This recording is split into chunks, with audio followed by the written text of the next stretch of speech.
It may be added that the same blank and bankruptcy can be observed in all fierce and terrible types of literature, especially in satire.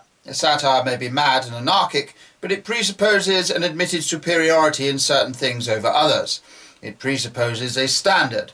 When little boys in the street laugh at the fatness of some distinguished journalist, they are unconsciously assuming a standard of Greek sculpture.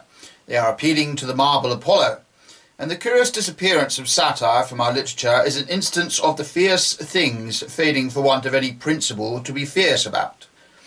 Nietzsche had some natural talent for sarcasm. He could sneer, though he could not laugh.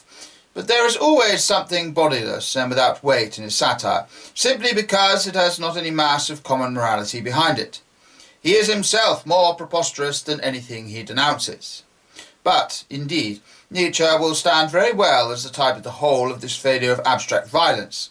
The softening of the brain which ultimately overtook him was not a physical accident.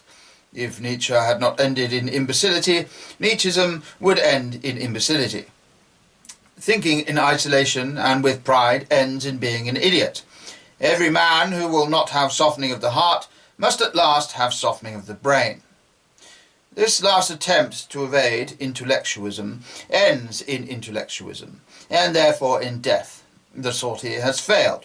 The wild worship of lawlessness and the materialist worship of law end in the same void. Nietzsche scales staggering mountains, but he turns up ultimately in Tibet. He sits down beside Tolstoy in the land of nothing and nirvana. They are both helpless, one because he must not grasp anything, and the other because he must not let go of anything. The Tolstoyan's will is frozen by a Buddhist instinct that all special actions are evil. But Nietzsche's will is quite equally frozen by his view that all special actions are good. For if all special actions are good, none of them are special. They stand at the crossroads, and one hates all the roads, and the other likes all the roads.